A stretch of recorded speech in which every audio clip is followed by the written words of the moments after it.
this is a short little video on the adjusted R-squared and a little bit more about the F statistic. So remember that the multiple regression variation measures are the sum squared error, the sum squared regression, and those add to be the sum squared total.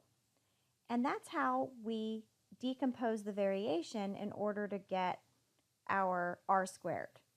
So remember that R-squared is the sum squared regression divided by the sum squared total. So it's the fraction of the variability explained by the regression relative to the total. And again, we can see that that is how it's formulated. So it turns out that the F statistic, which you know is the mean square regression divided by the mean squared error. Think about the ANOVA.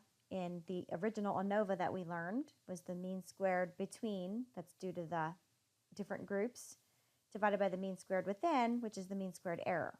Okay, so that's what the F statistic is. And you can see how that is related to our R-squared. So it turns out that the F test is equivalent to testing the null hypothesis that R-squared equals 0. So that's just the relationship between the F and the F statistic and R-squared. Okay, so adding a new predictor to our model will either keep the R-squared the same or increases it. It almost always increases it, and it never decreases it. So if we're trying to look at how our variables explain the variability in our response, and we continue to add predictors, we're going to probably increase our R-squared every time. It doesn't give us any information about whether that predictor was important, whether it's really doing anything. So we have to have another statistic to look at, because we don't want to just keep adding predictors to our model and make the model complex. So we're going to use that adjusted R-squared that we talked about, that we foreshadowed to before, that we told you we were going to talk about later.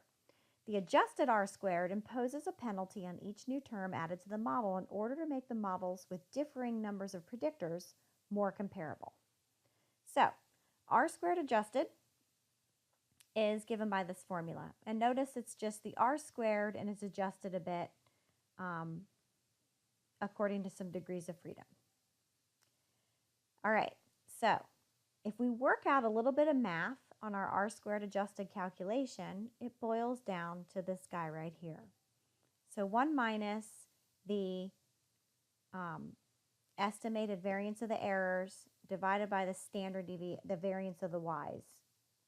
So the denominator then is going to stay the same for all models fit to this response variable y.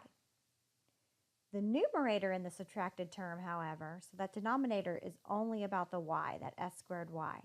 The numerator, sigma hat squared of the errors, can increase when a new predictor is added to a model if the decrease in SSE doesn't offset the decrease in the error degrees of freedom. So the moral to the story here is the R-squared adjusted value might actually go down when a weak predictor is added in the model. Unlike R-squared, which is always going to either stay the same or go up, R-squared adjusted might go down when a weak predictor is added. So if your R-squared adjusted is lower than your R-squared, it suggests that maybe you have a weak predictor in your model, especially if you compare it to the R-squared previously before you added that term.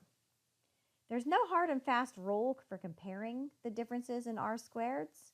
A smaller gap means little evidence weak predictors are in the model, and a larger gap indicates stronger evidence that weak predictors are in the model.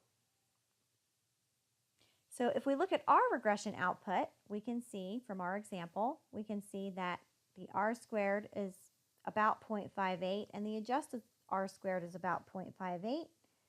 These are very close, so I would not suspect there are weak predictors in the model.